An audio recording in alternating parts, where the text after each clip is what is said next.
on this session on the use of science and technology, I'm going to actually share with you how we have applied in the CADRI partnership digital technology to foster a process of participatory planning of investment in disaster risk reduction.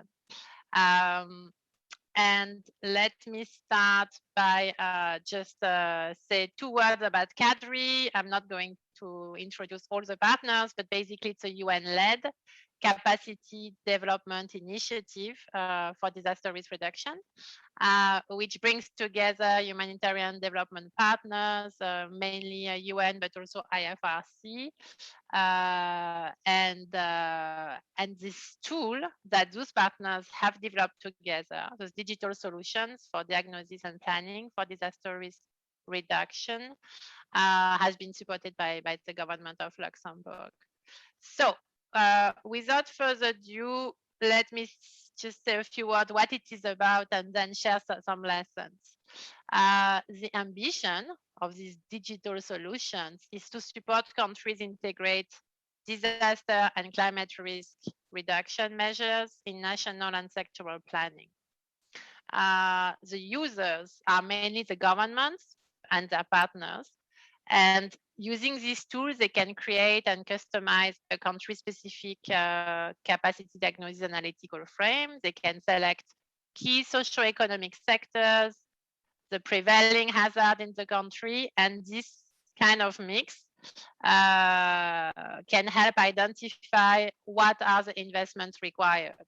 When we talk about capacities, we talk about policies, skills, methodologies, blended financing mechanism, information, tools, equipment, technology, etc. So it's a very broad definition of capacities. So this tool actually has been in existence for quite a while, but what we would like to explore with you is why we felt that digitalization was useful. So what we have basically is a question bank of 15,000 fields across different sectors. So it looks at disaster risk reduction in agriculture, cultural heritage, education, environment, infrastructure, health, human mobility, nutrition, WASH, but also in preparation, tourism and mining. So it's really like it enables the government to select sectors of interest to them, depending on the socioeconomic profile of the country. What these tools also enable is actually to operationalize the agenda of leaving no one behind. Also, the integration of disaster risk reduction and climate change adaptation, and to some extent, governance systems that will enable government to move towards management of multi-dimensional risk. So just to give some examples, what do we mean, for instance, when we say conflict sensitivity? Those are some examples of questions. For instance, in the area of knowledge, if we take the sector module of environment, one of the issues we could look at is to what extent the Ministry of Environment has established a participatory mechanism to monitor the impact of extractive industries on water contamination. That's one example out of the 15,000 fields that will enable government to say, okay, what does it take to reduce disaster risk while leaving no one behind, while ensuring some elements of conflict sensitivity. So there are many like that. I'm not going to go through all of them. So the interface for this digital tool is pretty easy to use. And then you will need to decide what you would like the tool to actually focus on: disaster risk reduction and climate change adaptation, or only preparedness, or only climate change adaptation, or only risk information, because it can also enable, it can also zoom on specifically on risk information across all sectors. And then it would look at the governance of risk information, the methodologies, the financing, etc. And then you can select the modules, so WASH, education, agriculture, etc. What so this is a bit what you would, how it would look like. Here we were taking the governance dimension of agriculture and food security, and then you would have key high-level question and many sub-questions. It's also possible to apply specific principles, leaving no one behind here, or conflict sensitivity. And then every question can be unpacked in many questions. So it's really like a tool. You can go very deep. You can also select specifically drought, specifically earthquake or sand and dust storm, and then look at, okay, what would be the capacity requirement needed.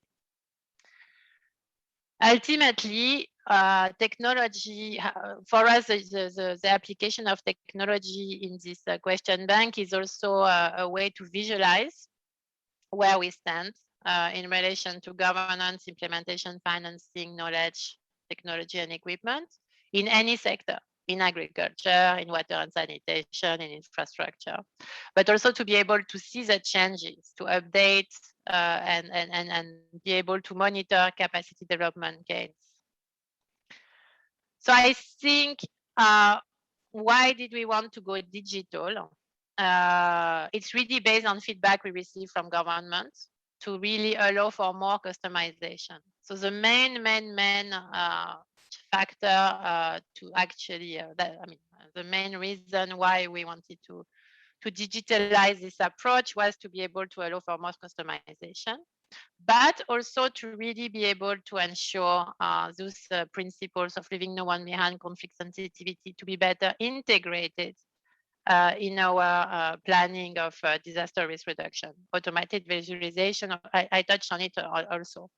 What I have not touched on so much is really the participative planning angle here, and I will say a few words on this because that's really what we are developing right now. It's how we can use digital solutions to enable more participative and inclusive planning and monitoring of DRR within each sector and across sectors. So the way we're designing the tool interface right now is for the government to be able to use the tool to actually involve more and better different stakeholders at country level in the review of where we stand on disaster risk reduction and how we can better integrate risk reduction in our planning and budgeting processes.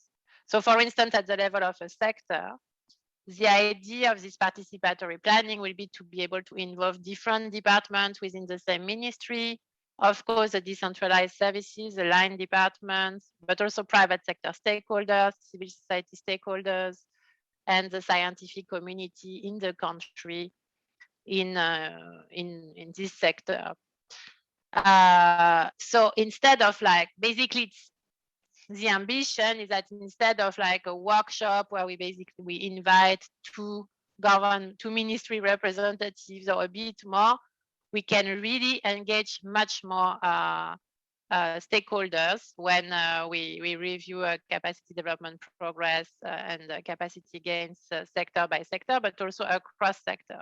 So for instance, if we look at the health sector, we would engage stakeholders from the health sector, environment, water, agriculture, and not only the ministries, but of course, again, the decentralized services and private and civil society stakeholders. Now, in terms of so we thought, okay, we are launching the tool in the midst of the COVID-19 pandemic. So we thought actually that was a good timing in the sense that maybe that was a must-have tool we needed. But in terms of lessons, what we can see also so far is that nothing really replaced the human interaction. And the governments, while they welcome to have a digital interface, they really also see it has to, the benefits of actually merging the approach to make the best use of digitalization, but at the same time, nothing can be fully virtual. And we can see also the limitations of virtual interaction. So we still see the need for a bit of a hybrid approach to looking at capacity diagnosis and planning and prioritization of DRR. So not everything can be digital. And I will end here just to say that the tool is currently is going to be launched in English. And then potentially in French in 2022, but we also foresee to have the Spanish, Arabic, and Russian version to follow. And here you can see that if you have questions, WHO in Cairo, FAO in Cairo as a representative for the CADRI partnership in the Middle East region. Thank you very much for your attention. Thank you. Thank you, dear Sophie. Very comprehensive, and personally, I have a lot of questions. We'll leave it till then. Okay. Thank you so much. Good. My question also to Dr. Sophie, if you can hear me. So you have a huge, comprehensive database and initiative.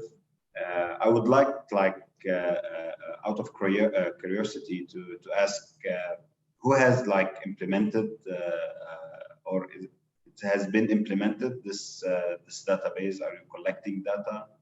How much time it will need to go by sectors, and who will be responsible on filling this digital data? Because now we are all of us looking at the digital transformation, especially in the terms of the disaster risk reduction.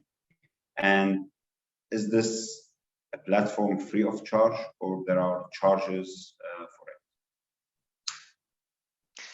Yes, thank you, Dr. Shadi Abdallah, for this question. In fact, the idea is that any government can access this digital interface and then create a country profile and customize how they would like the diagnosis to look like. With or without the support of the CADRI partners, it really depends. But how it has been used so far,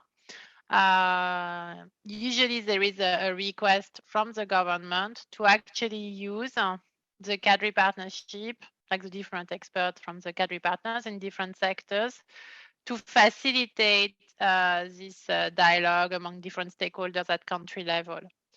So it's not about filling in, because it could be it would be ridiculous actually for everybody to start filling in answers to questions online. That's not the intention.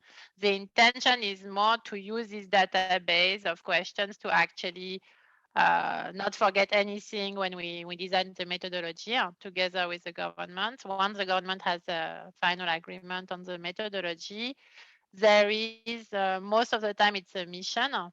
It's a 2-week mission. And then there is a consolidation of, if you want, the capacity diagnosis report with all the recommendations, which are actually coming from country stakeholders. So it's not an external evaluation.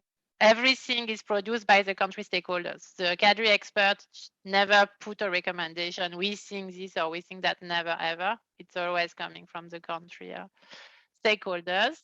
And after that, there is this prioritization and planning stage, which is actually the most interesting one, trying to make it as inclusive as possible. But if I take the example of the Middle East and North Africa region, it has been rolled out. It's really one of the regions where it has not been used so widely compared to other regions like Central Asia or, I don't know, whatever, Africa, etc. But it's being rolled out, this methodology, in Jordan. And it has actually informed the development of the the Jordan National Disaster Risk Reduction Strategy. So if you ask me how long it takes, the diagnosis itself at national and local level, because there were three regions also a part of the survey. So we had like a team of 15 experts including government experts, being dispatched in 3 regions. And it was completed within, I think the draft capacity diagnosis was completed within like 2 or 3 months. But the mission itself, the interviews, it was something like 2 weeks, 2 to 3 weeks. But then, I mean, there is the desk review of legislation. There are many other things that happen after the semi-structured interviews. So yeah, that's how it would work. But the idea is not to ask for people to fill in a questionnaire online, not at all. It's much more, the questions are much more to actually, there are pointers to facilitate a discussion with different country stakeholders. I can share with you maybe the example from Jordan, so that maybe you can see a bit how it can, how many sectors it can cover. I think in Jordan it was covering 7 sectors.